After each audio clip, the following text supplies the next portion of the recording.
آ رہا ہے وَلَنَبْلُوَنَّكُمْ بِشَيْءٍ مِّنَ الْخَوْفِ وَالْجُوعِ وَنَقْصٍ مِّنَ الْأَمْوَالِ وَالْأَنفُسِ وَالثَّمَرَاتِ، کہ ہم کسی نہ کسی طریقے سے تمہیں ضرور ضرور آزمائیں گے، ضرور آزمائیں گے۔ بِشَيْءٍ مِّنَ الْخَوْفِ، دشمنوں کا ڈر پیدا کر کے، وَالْجُوعِ، بھوک سے، وَنَقْصٍ مِّنَ الْأَمْوَالِ وَالْأَنفُسِ، اور مال و جان کی کمی کر کے، اور تمہارے رزق یعنی پھلوں میں کمی کر کے، وَنَقْصٍ مِّنَ الْأَمْوَالِ وَالْأَنفُسِ وَالثَّمَرَاتِ وَبَشِّرِ الصَّابِرِينَ، لیکن جان لیجئے کہ وہی لوگ، ان لوگوں کے لیے خوشخبری ہے جو ان تمام آزمائش کے اوقات میں، آزمائش کے لمحوں میں صبر سے کام لیں گے۔ اللہ رب العالمین کا خوشخبری سنانا کسی کے لیے وہ کیا معنی رکھتا ہے؟ یہی ہے کہ اگر اللہ رب العالمین کسی کو خوشخبری دے رہا ہے تو کس چیز کی خوشخبری دے گا؟ ظاہر سی بات ہے کہ جنت کی خوشخبری ہوگی۔ یعنی اگر اللہ رب العالمین ہمیں آزمائے گا اور ہم آزمائش پر کھرے اتریں گے، صبر کریں گے، تو اللہ رب العالمین کی جانب سے خوشخبری ہوگی۔ اور ایک دوسری آیت میں ہے وَنَبْلُوكُمْ بِالشَّرِّ وَالْخَيْرِ فِتْنَةً، کہ ہم تمہیں خیر اور بھلائی اور برائی یعنی شر کے ذریعے آزمائیں گے، دونوں طریقے سے آزمائیں گے۔ وَإِلَيْنَا تُرْجَعُونَ، حالانکہ ترجعون اللہ رب العالمین ہی کی طرف لوٹنا ہے۔ تو یہ آزمائش یہ ہماری ایک ضرورت ہے، سمجھ لیجئے مومنوں کی ایک شان ہے۔ اللہ رب العالمین مومنوں کو ضرور آزمائے گا، یوں ہی چھوڑے گا نہیں۔ لیکن ہماری ذمہ داری یہ ہے کہ آزمائش جب آئے، فتنے آئیں، فتنہ کو آزمائش کہا جاتا، فتنہ یا آزمائش آئے تو ہم صبر سے کام لیں گے، کیونکہ صبر کرنے والوں کے لیے آفر اللہ رب العالمین نے دیا، اور وہ جنت کی خوشخبری ہے، خوشخبری دے رہا ہے۔ وَبَشِّرِ الصَّابِرِينَ، صبر کرنے والوں کے لیے خوشخبری۔ فتنے بہت طریقے سے ہوتے ہیں، اس کی چند نمونے میں پیش کروں گا کہ کن کن طریقے سے، یعنی کون کون سے فتنے ایسے ہیں جس میں ہم اور آپ ملوث ہو جاتے ہیں، ہمیں احساس تک نہیں ہوتا۔ پہلی چیز تو یہ ہے کہ مال اور اولاد کا فتنہ، یہ بہت ہی بڑا فتنہ ہے۔ مال کی ایک ہوس ہے، ہم مال کمانے کے لیے فتنے میں مبتلا ہو جاتے ہیں، بالعموم اور بالخصوص اس موسم میں، یعنی یہ جو دور چل رہا ہے، کوئی بھی کاروبار ہو، کسی بھی کاروبار میں آپ داخل ہو جائیں اور اس میں فراڈ کے ذرائع موجود ہوتے ہیں، اس سے بچ جانا ہمارے لیے بہت بڑی کامیابی ہے۔ کسی بھی کام میں چلے جائیں، اس میں فتنہ ہے۔ ہم چاہتے ہیں کہ آج 100 روپے کمائے ہیں تو کل 200 ہونا چاہیے، اور 200 کمانے کے لیے نہ جانے کون کون سے راستے اپنا لیتے ہیں، اور راستے ہی اپناتے ہوئے ذرہ برابر یہ خیال نہیں ہوتا کہ یہ کام، یہ مال جو ہم کما رہے ہیں وہ طریقہ بہتر ہے، جائز ہے، اللہ کا بتایا ہوا ہے یا نہیں، چونکہ ایک مال کی خواہش ہوتی ہے۔ اسی طریقے سے اولاد بھی بہت ہی بڑا فتنہ ہے۔ کہیں گے کہ بھائی اولاد کس طرح فتنہ ہے؟ تو اولاد ان سے پوچھئے جن کے پاس اولاد ہی نہیں ہے، اولاد طلب کرنے کے لیے وہ کس قدر فتنوں میں مبتلا ہو جاتے ہیں۔ اولاد اللہ دینے والا ہے، اور نہ جانے کن کن درگاہوں پر جا کر ہم اللہ سے اولاد مانگنا شروع کر دیتے ہیں۔ یہ اس سے بڑا فتنہ اور کیا ہو سکتا ہے کہ ہم اللہ کے دربار کو چھوڑ کر کسی دوسرے غیر اللہ کے ہاں جائیں اور ان سے سفارش کریں کہ ہمیں بچہ دے دیں۔ اور اگر کسی کو بچہ ہو گیا، اولاد ہے، تو وہ اس سے بڑی آزمائش ہوتی ہے کہ ہر باپ یا ہر والدین یہ چاہتے ہیں کہ ہمارا بچہ خوش رہے، خود بھوکے سو جائیں لیکن بچہ بلبلاتا ہوا ان کے آنکھوں کے سامنے نہیں رہ سکتا، خود پیوند لگا ہوا کپڑا پہننے پر راضی ہو جائے گا لیکن اپنے بچوں کو برانڈڈ کپڑے دلوانے کی خواہش رکھتا ہے۔ صرف مالدار کی بات نہیں کر رہا ہوں، ہر ماں باپ کی خواہش ہوتی ہے کہ ہمارے بچے اور لوگوں میں فائق دکھیں، اس کا پہناوا اچھا ہو، وہ کسی کو دیکھ کر للچائے نہیں۔ اور اس خواہش کو لے کر ظاہر سی بات ہے جب ہم اس خواہش کو پوری کرنے کی تمنا رکھیں گے تو اس کے لیے سب سے اہم چیز اور سب سے زیادہ ضروری چیز جس چیز کی ہو رہی ہے وہ ہے مال۔ اور مال کمانے میں ہم پھر حلال و حرام کی تمیز نہیں کر پاتے ہیں۔ بچہ اگر ضد کر دیتا ہے کہ ہمیں ایپل کا موبائل چاہیے، خود سادہ موبائل استعمال کرنا گوارا کرتا ہے، ایپل دلوا کے رہتا ہے۔ اگر کہے کہ اسکوٹی چاہیے، اسکوٹی دلوا دیتا ہے۔ تو اس کے لیے ظاہر سی بات ہے مال چاہیے، اور مال فتنہ بتایا گیا۔ اولاد کے راستے سے مال فتنہ، دونوں ایک دوسرے کو فتنہ اللہ رب العالمین نے ایک ہی آیت میں بیان فرمایا، انما اموالکم و اولادکم فتنہ، کہ بے شک تمہارے مال اور تمہاری اولاد فتنہ ہے، آزمائش ہے، اگر اس سے بچ گئے تو ہماری کامیابی۔ اسی طریقے سے دوسری چیز شہوات نفسانی، خواہشات بھی بہت ہی بڑا فتنہ ہے۔ ہم چاہتے ہیں، ہر آدمی چاہتا ہے، جیسے اس تمام چیزوں کا تعلق سمجھیے مال سے ہے۔ شہوات کس چیز کی؟ خواہشات، عورتوں کی خواہش ہوتی ہے، آدمی عورتوں کی خواہشات میں ملوث ہو کر نہ جانے کن کن برائیوں میں ملوث ہو جاتا ہے، پتہ نہیں چلتا، بلکہ ہمیں اس وقت تک احساس ہی نہیں ہوتا کہ ہم کوئی غلط کام کر رہے ہیں اور فتنہ میں مبتلا ہو چکے ہوتے ہیں۔ اولاد کا فتنہ، اسی طریقے سے گھر بار کا فتنہ، گھر بنانے کے چکر میں پتہ نہیں ہم کیا کیا کر گزرتے ہیں، اور دیگر فتنے ہیں۔ ان تمام فتنوں کو اللہ رب العالمین کہہ رہے ذالک متاع الحیات الدنیا، یہ ساری چیزیں جو ہیں نا وہ دنیا کی بس چند روزہ زندگی کی کچھ آشائش کے سامان ہیں، کوئی زیادہ بڑی چیز نہیں ہے۔ اور اصل چیز کیا ہے؟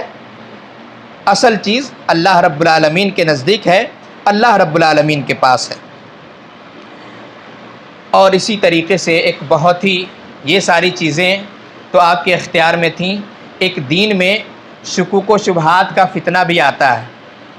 مختصراً بیان کر رہا ہوں، کئی نکات اصل میں ہیں۔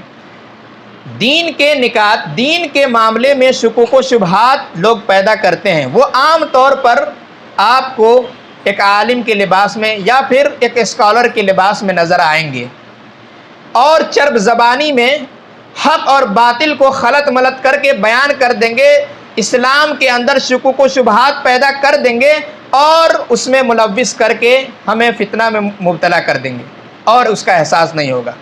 قرآن کی آیت وہ بھی پڑھیں گے، لیکن قرآن کریم کا مفہوم اس ڈھنگ سے بیان کریں گے کہ اس ڈھنگ سے نہ صحابہ کرام نے بیان کیا ہوگا، نہ تابعین کرام نے بیان کیا ہوگا، اور نہ ہی اس مفہوم کو محدثین و مفسرین نے سمجھا ہوگا، لیکن ہمارے بعض شبہات پیدا کرنے والے قرآن و حدیث کا سہارا لے کر اس طریقے سے بیان کرتے ہیں، گویا عام لوگوں کو سمجھنے میں بڑی دشواری ہو جاتی ہے کہ آخر بات کیا ہے۔ قرآن کی آیت ہی تو آدمی پڑھ رہا ہے، حدیث ہی تو پڑھ رہا ہے، حوالہ بھی دے رہا ہے، حدیث نمبر بھی بتلا رہا ہے، لیکن مفہوم کیا بتلا رہا ہے اس کو ہم نہیں سمجھ پاتے ہیں۔ ایک عالم جو ہوگا، وہ دین کا علم رکھنے والا ہوگا، وہ سمجھ پائے گا۔ بینک کے سودی معاملات کو بھی بعض لوگوں نے اپنی چرب زبانی سے حلال قرار دے دیا، اور لوگ اس کو حلال سمجھ کے سود استعمال کر رہے ہیں۔ کیوں؟ کیونکہ حلال قرار دینے والے بھی قرآن کی آیت دھڑا دھڑ پڑھتے ہیں، حدیثیں پڑھتے ہیں، اور اس کو حلال قرار دے دیا۔ اور ہمیں تو فائدہ چاہیے، مال کا فتنہ ہے، مال چاہیے جیسے بھی آئے، ایک عالم نے فتویٰ دے دیا، ہم اس پر اعتماد کر لیے اور حرام کمائی شروع کر چکے ہیں۔ تو لہذا ہمیں پھونک پھونک کر قدم رکھنا چاہیے، بالخصوص مال کے میدان میں۔ اسی طریقے سے میڈیا کا جو فتنہ ہے وہ اس دور کا سب سے سلگتا ہوا فتنہ ہے۔ میڈیا نے گھر کے گھر کو تباہ کر دیا۔ سوشل میڈیا ہو، پرنٹ میڈیا ہو، الیکٹرانک میڈیا ہو، یا جتنے بھی ذرائع ہیں، ذرائع ابلاغ ہیں، تمام میں فحش، عریانی اور بدتمیزیوں کا بازار گرم۔ لہذا ہمیں اس پر بھی کنٹرول رکھنے کی ضرورت ہے کہ سوشل میڈیا پہ آ کیا رہا ہے۔ ہم اپنے گھروں میں موبائل دے دیے ہیں، ہمارے بچوں کے ہاتھ میں کھلونوں کی جگہ موبائل ہے۔ بچہ پیدا ہوتا ہے، اگر بچہ رو رہا ہے فوراً موبائل تھما دیا جاتا ہے، اس کو ایک نشہ ہو جاتی ہے۔ نشہ جس طرح بیڑی سگریٹ کا نشہ ہے، بچوں کے اندر موبائل کا نشہ آ جاتا ہے، اور اس کے ذمہ دار بچے نہیں بلکہ ہم ماں باپ ہیں، ہمارے ذمہ داران ہیں، جو دے دیتے ہیں کس لیے؟ بچہ چپ ہو جائے گا۔ شیخ ثناء اللہ مدنی بالعموم کہا کرتے ہیں کہ بچوں کے ہاتھ میں اگر موبائل دے دیں تو روتا ہوا بچہ چپ ہو جائے گا، لیکن اگر بڑے بچوں کے ہاتھ میں موبائل دے دیں تو اس کا سونا بند ہو جاتا ہے۔ ظاہر سی بات ہے، بالکل واضح ہے۔ ہم نوجوانوں کے ہاتھ میں موبائل ہے اور رات بھر موبائل میں بزی رہتے ہیں، کیا کرتے ہیں وہ اللہ ہی جانتا ہے۔ تنہائی کا عالم ہوتا ہے، اس میں کون کون سے خرافات کرتے ہیں، شیطان اس وقت کتنا ہمارا ساتھ دیتا ہے۔ ہر آدمی اپنے نفس سے پوچھ سکتا ہے، ہر آدمی اپنے نفس سے پوچھ لے کہ ہم کس کا ساتھ دے رہے ہیں، تنہائی میں جانے کے بعد یہ سوشل میڈیا کا استعمال کس ڈھنگ سے کر رہے ہیں، کیونکہ یہ تمام چیزیں ایسی ہیں جس کے دونوں پہلو ہیں، اچھائیاں بھی ہیں، برائیاں بھی ہیں، لیکن چونکہ ہمارے ساتھ اچھائی کی طرف جانے کے لیے کوئی مددگار نہیں ہوتا، لیکن برائی کی طرف لے جانے کے لیے ایک ہمارا بھائی شیطان ہوتا ہے، بھائی کہیں گے، شیطان ہوتا ہے، اور وہ ہمارے ساتھ لگا رہتا ہے کیونکہ اس نے تو وعدہ کیا ہے، اللہ رب العالمین سے کہا ہے کہ ہم تیرے بندے کو آگے سے، پیچھے سے، اوپر سے، نیچے سے، دائیں سے، بائیں سے، ہر طریقے سے، جس طریقے سے چاہیں گے گمراہ کریں گے۔ گمراہ کر رہا ہے، اپنا کام وہ کر رہا ہے، لیکن ہم لوگوں نے جو اپنے رب سے عہد و پیمان کیا تھا اس کو بھلا دیا۔ ہم نے بھی کیا تھا، یاد نہیں ہے، وہ مجلس جمی تھی اللہ رب العالمین کے ہاں، اور اللہ رب العالمین نے پوچھا تھا اپنے بارے میں، الست بربکم، کیا میں تمہارا رب نہیں ہوں؟ اور ہم لوگوں میں سے ہر آدمی جو یہاں موجود ہے انہوں نے کہا تھا قالو بلا، کیوں نہیں، آپ ہمارے رب ہیں۔ ہم نے اس چیز کو بھلا دیا، لیکن شیطان اپنا وعدہ نہیں بھلا ہے، وہ اپنے کام میں لگا ہوا ہے، کر رہا ہے، ہمیں گمراہ کر رہا ہے۔ لہذا ہمیں شیطانوں کے ہتھ کنڈے سے بچنا چاہیے، اور یہ شہوات نفسانی اور سوشل میڈیا یا دیگر جو بھی ذرائع ہیں جس کے ذریعے ہمارا دین، ہمارا ایمان خراب ہو رہا ہے، اس سے بچنا چاہیے۔ اسی طریقے سے مسلکی اختلاف بھی کوئی آج سے نہیں، پرانا ہے، اور ہم لوگ مسلکی اختلاف میں بندھے ہوئے ہیں۔ مسلکی اختلاف کا صرف ایک علاج ہے جو اللہ کے نبی صلی اللہ علیہ وسلم نے فرما دیا کہ میں تمہارے درمیان دو چیزیں چھوڑ کر جا رہا ہوں، اور اس کو پکڑ لو، مسلکی اختلاف ختم ہو جائیں گے۔ اللہ رب العالمین نے واضح طور پر ہمیں پیغام دے دیا، فَإِن تَنَازَعْتُمْ فِي شَيْءٍ فَرُدُّوهُ إِلَى اللَّهِ وَالرَّسُولِ، کہ اگر تمہارے درمیان کسی معاملے میں اختلاف ہو جائے تو اللہ اور رسول کی طرف لوٹا دو، سب سے بہترین علاج ہے۔ ہاں، ہم اس علاج کو اس وقت اپنا سکتے ہیں جب تعصب کی اینک کو اتاریں گے، کتاب و سنت کا اینک لگائیں گے، تو انشاءاللہ دیکھیں گے کہ قرآن میں یہ بات ہے، ہم فوراً عمل کریں گے، حدیث میں یہ بات لکھی ہوئی ہے، فوراً عمل کریں گے۔ کبھی نہیں کہیں گے کہ ٹھیک ہے بھائی، حدیث میں دکھ تو رہا ہے، قرآن میں یہ آیت موجود تو ہے، لیکن ہمارے بڑے بڑے عالم کیا اس چیز کو سمجھ نہیں پائے؟ کیا وہ غلط بتلا گئے؟ اگر یہ کہنے کی جرت آپ کے اندر ہے تو اپنے ایمان کا محاسبہ کر لیجئے، کیونکہ اللہ کے رسول اور اللہ کا پیغام آپ کے سامنے کلیئر موجود ہو، اور اس کے باوجود یہ کہیں کہ ہمارے بڑے بڑے مفتی غلط تھے کیا، ہمارے بڑے بڑے عالم نے غلط بتلایا کیا، تو یہ پھر ایک بچہ، چھوٹا سا بچہ جس کو دین کا ذرہ برابر شعور ہوگا، اور ان کو اللہ کے رسول صلی اللہ علیہ وسلم کے بارے میں آپ نے اپنی تربیت سے بتایا ہوگا کہ ان کی کیا شان ہے۔ ہر کوئی جانتا ہے کہ اللہ کے رسول صلی اللہ علیہ وسلم کی شان کیا ہے ہمارے نزدیک، ان کا احترام ہے، ان کی بات کس طرح ماننی ہے۔ اور اس چھوٹے سے بچے سے پوچھے کہ بیٹے یہ بتاؤ کہ اللہ کے رسول صلی اللہ علیہ وسلم کی حدیث یہ ہے، اور یہ فلاں ایک بہت بڑے امام گزرے ہیں، بہت بڑے عالم تھے، لیکن ظاہر سی بات ہے اللہ کے رسول سے چھوٹے تھے، ان کی بات یہ ہے، کس کی بات مانتے ہو؟ تو تھوڑا سا بھی شعور رکھنے والا بچہ ضرور کہے گا کہ نہیں، اللہ کے رسول کی بات مانیں گے۔ لیکن پھر بھی ہم کس طرح جرأت کر لیتے ہیں، کہتے ہیں کہ قرآن حدیث میں ہے تو، لیکن ہمارے کیا علماء نے غلط سمجھا ہے۔ بہرحال اسی طریقے سے لیکن یہ تمام جو فتنے تھے، اس کے علاوہ بھی بہت سارے فتنے ہیں جس میں ہم اور آپ مبتلا ہیں اور رہیں گے اگر ہم نے اپنا راستہ نہیں ڈھونڈا۔ تو آئیے ہم راستہ کچھ تلاش کرتے ہیں اختصار کے ساتھ، کہ فتنوں سے بچنے کا جو سب سے بہترین راستہ ہے وہ ہے کہ اللہ رب العالمین سے پناہ مانگنا چاہیے کہ ہمیں ان فتنوں سے محفوظ رکھے۔ اللہ کے نبی صلی اللہ علیہ وسلم فرماتے ہیں، زید بن ثابت رضی اللہ تعالیٰ عنہ اس کے راوی ہیں، کہ اللہ کے نبی صلی اللہ علیہ وسلم نے ہم صحابہ کرام کو حکم دیا، تعوذوا باللہ من الفتن ما ظہر وما بطن، کہ لوگو تم تمام تر فتنوں سے پناہ مانگو، چاہے وہ ظاہری فتنے ہو چاہے باطنی فتنے ہو۔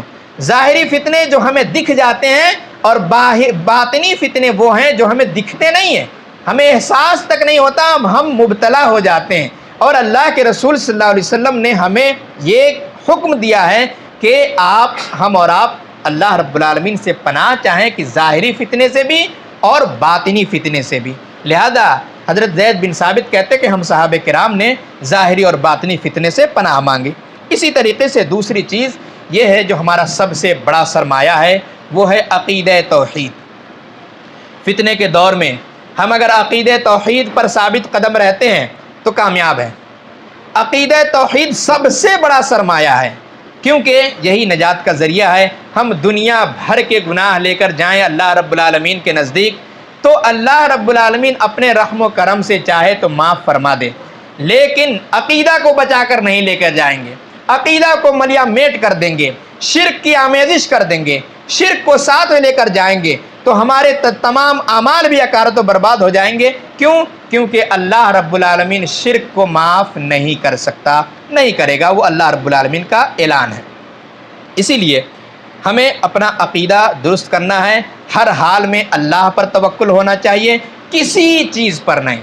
ہمیں افسوس ہوتا ہے کہ ہم اور آپ کا ایمان اتنا کمزور ہو گیا ہے کہ کوئی چیز اللہ سے مانگنے کے بجائے یا اللہ سے طلب کرنے یا امید رکھنے کے بجائے ہم ایک معمولی سے کالے دھاگے پر اعتماد رکھ لیتے ہیں، اپنے ہاتھ میں کالا دھاگا باندھ لیتے ہیں اور یہ سمجھتے ہیں کہ ہم صحت کے اعتبار سے کمزور تھے، لاغر تھے، کمزور تھے، ہماری صحت اچھی نہیں ہو رہی تھی، کتنے کھا رہے تھے، ٹونک پہ ٹونک لے رہے تھے، لیکن موٹے نہیں ہو رہے تھے، پتلے ہی پتلے رہ گئے۔ ہمارے ماں باپ نے کیا کیا کہ ایک کہیں سے کالا دھاگا لایا، باندھ دیا، گردن میں، کمر میں، کہیں بھی لٹکا دیا، اس پر اعتماد ہو گیا ہے، جبکہ اللہ رب العالمین پر ایمان رکھنا ہے۔ بیمار کرنے والا بھی اللہ ہے، شفا دینے والا بھی اللہ ہے، موٹا کرنے والا بھی اللہ ہے، دبلا کرنے والا بھی اللہ ہے، تو پھر ہم کس بنیاد پر یہ دھاگے پر اعتماد کرتے ہیں، تعویذ پر اعتماد کرتے ہیں؟ تعویذ کے بارے میں کھلم کھلا اللہ کے نبی صلی اللہ علیہ وسلم نے فرمایا، من علق تمیمۃ فقد اشرک، کہ جس نے بھی تعویذ لٹکایا اس نے شرک کیا۔ اور شرک کے بارے میں نے ابھی بتلایا کہ شرک کو اللہ کبھی معاف نہیں کرے گا۔ آپ چاہے تہجد جیسی عبادت لے کر جائیے، حج جیسی عبادت لے کر جائیے، عمرے پر عمرہ کر کے جائیے، لیکن شرک لے کر جا رہے اللہ رب العالمین معاف نہیں کرنے والا ہے۔ اس لیے آپ نے دھاگے پر اعتماد کیا ہے، گویا اللہ رب العالمین صحت دینے والا تھا، صحت دینے پر قادر اللہ تھا، لیکن ہم نے کیا کیا کہ نہیں بھائی اللہ دے گا لیکن دھاگا بھی دے گا، یعنی شرک کر لیا، ہم نے اللہ کو ساتھ میں ملا لیا، جبکہ تنے تنہا اللہ کی ذات ہے جو ہم کو شفا بھی دے سکتا ہے اور ہمیں بیمار بھی کر سکتا ہے، ہمیں مار بھی سکتا ہے۔ بہت سے لوگ گاڑی خریدتے ہیں اور گاڑی کے اوپر چپل لٹکا دیتے ہیں نظر بد سے بچنے کے لیے، عجیب بیوقوفی ہے، عجیب بیوقوفی۔ کتنے لاکھ کی گاڑی تھی آپ کی؟ 4 لاکھ، 5 لاکھ، 20 لاکھ کی گاڑی رہی ہوگی، کیا آپ کی جان سے زیادہ وہ قیمتی ہے گاڑی، کیوں نہیں آپ اپنے گلے میں بھی ایک جوتا لٹکا لیتے کہ نظر بد سے ہم بچے رہیں گے؟ آپ کی جان کی حفاظت کم ہے کیا؟ آپ اپنے جان کی حفاظت نہیں کر رہے ہیں، یعنی نہیں، ہمارے پرسنالٹی میں کمی آ جائے گی کیونکہ جوتا ہم نہیں لٹکا سکتے۔ اگر یہ کام شروع کر دیں تو ہمارے بچوں کے برباد جوتے کوڑے دان میں نہیں پھینکے جائیں گے، ہر آدمی ایک ایک لٹکا لیجیے۔ اس لیے کیونکہ آپ کے کم سے کم گاڑیوں سے زیادہ تو آپ کی قیمت بہرحال ہے، آپ کی جان کی قیمت زیادہ ہے، اس لیے آپ بھی لٹکائیے۔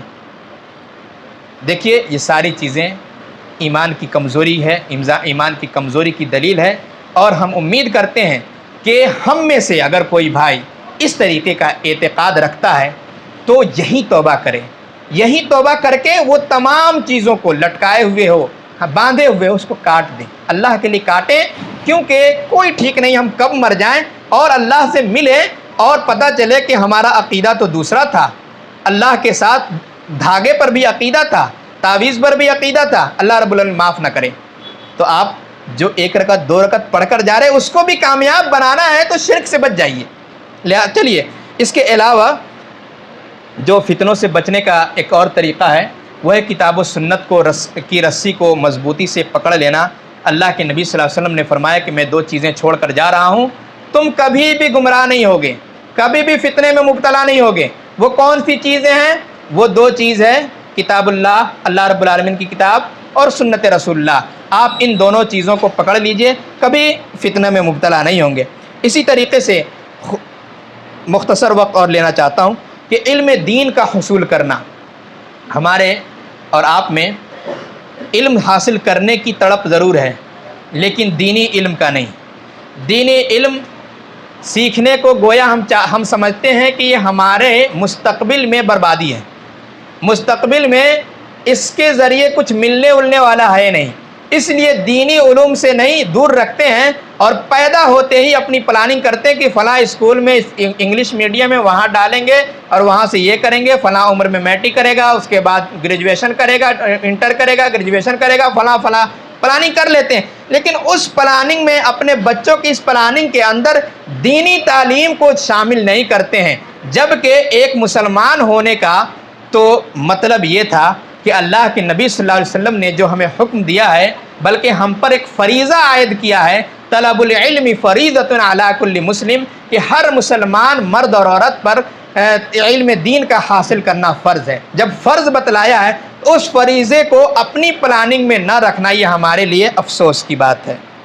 اسی طریقے سے فتنوں کے دور میں جب فتنوں کا وقت آئے تو بکثرت اللہ رب العالمین کی عبادت کرنی چاہیے، کیونکہ اللہ کے نبی صلی اللہ علیہ وسلم نے اس کے تعلق سے فرمایا کہ العبادت فی الحرج کا ہجرت الیہ، کہ فتنوں کے دور میں عبادت کا کرنا میری طرف ہجرت کرنے کی طرح ہے۔ یعنی اللہ کے نبی صلی اللہ علیہ وسلم جب مدینہ ہجرت کر کے گئے، اور بہت سے لوگ فتنوں سے بچنے کے لیے ہجرت کر کے گئے، اس کی فضیلت قرآن و حدیث میں موجود ہے، اس کو پڑھا جا سکتا ہے، ابھی بیان کرنے کا وقت نہیں۔ تو بہرحال اتنا بڑا درجہ دیا جا رہا ہے کہ فتنوں کے دور میں زیادہ سے زیادہ اللہ رب العالمین کی عبادت کی جائے۔ اسی طریقے سے تقوی اختیار کرنا ہے، تقوی اختیار کرنا ہے، وَمَن يَتَّقِ اللَّهَ يَجْعَلْ لَهُ مَخْرَجًا، کہ جو انسان تقوی اختیار کرتا ہے، اللہ رب العالمین سے ڈرتا ہے، تو اللہ رب العالمین اس کے لیے راستے ہموار کرتا ہے۔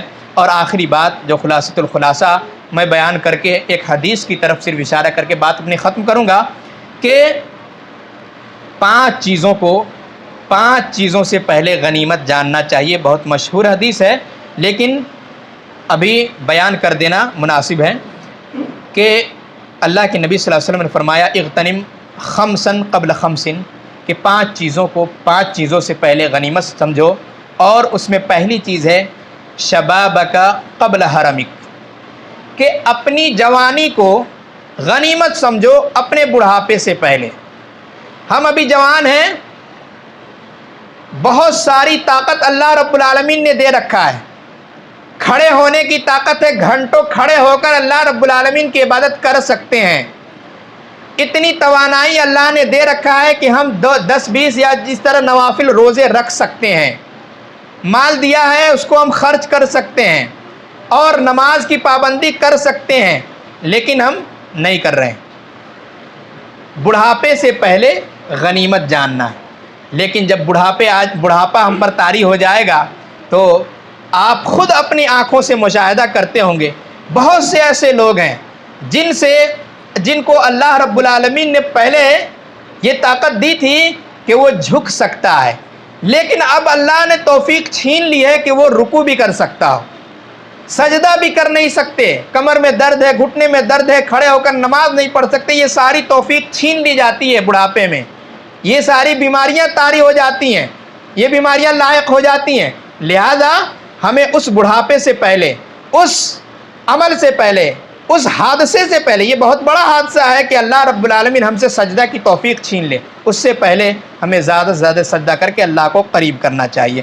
اسی طریقے سے دوسری چیز وصحتک قبل سقمک، کہ اپنی بیماری کو، اپنی صحت کو غنیمت جانو اپنی بیماری سے پہلے۔ اس میں بھی وہی باتیں ہیں کہ ہم گرچہ صحت مند ہیں لیکن کب بیمار ہو جائے کوئی ٹھیک نہیں، کب ایکسیڈنٹ ہو جائے، کب پیرالائز ہو جائے، کب کیا ہو جائے ہمارے ساتھ کچھ نہیں معلوم، اور جب معلوم نہیں کچھ بھی ہو سکتا ہے، ہم آج عبادت کر رہے ہیں کل عبادت کے لائق نہ ٹھہریں، اس لیے اللہ رب العالمین کو قریب کریں، اللہ رب العالمین سے اپنے آپ کو قریب ہو جائیں۔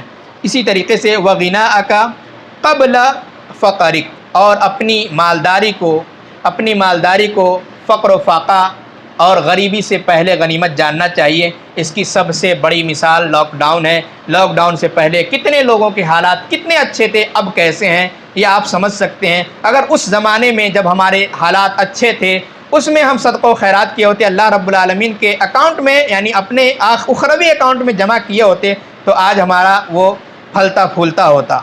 لیکن جو لوگ کیے وہ مبارکبادی کے مستحق ہیں، جو نہیں کیے وہ کفِ افسوس ملنے کے اور کچھ نہیں کر سکتے۔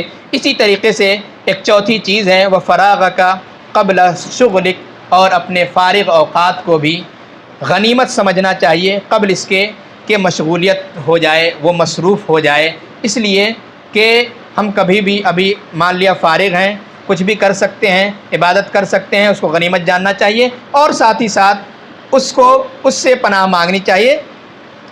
اسی طریقے سے آخری بات جو پانچویں چیز ہے وہ سب سے چونکا دینے والی چیز ہے اور سب سے خطرناک بات ہے، وہ یہ ہے کہ وہ حیاتک قبل موتک، کہ اپنی زندگی کو، ان تمام چیزوں کا وہ نچوڑ ہے، یہ اپنی زندگی کو اپنی موت سے پہلے غنیمت جان لو، کیونکہ موت کا تو کوئی ٹھیک ہی نہیں ہے۔ ابھی کوئی بیٹھے ہوئے کیا گارنٹی ہے کہ سجدہ میں جائیں گے یا یہ پہلی رکعت پڑھیں گے دوسری پڑھ نہیں پائیں گے، کوئی گارنٹی نہیں ہے۔ تو اپنی زندگی کو اپنی موت سے غنیمت جانتے ہوئے اللہ رب العالمین کی عبادت کرنی چاہیے، اللہ رب العالمین کی عبادت کر کے خود ہی جنت کے حقدار بنے، اور شرک جیسے برائی سے جس کو اللہ کبھی معاف نہیں کرے گا، اس کو ہلکے میں بالکل مت لیں، کیونکہ شرک کبھی معاف ہونے والی چیز نہیں ہے، وہ معاف نہیں کرے گا اللہ، کیونکہ اللہ کا وعدہ ہے اور اپنے وعدہ سے اللہ مکرتا نہیں ہے۔ لہٰذا ہم دعا کریں گے کہ اللہ رب العالمین ان کو توفیق دے جو ابھی شرک میں مبتلا ہیں، اللہ رب العالمین انہیں شرک سے توحید کی طرف آنے کی توفیق بخشے، آمین۔ وآخر دعوانا الحمد للہ رب العالمین۔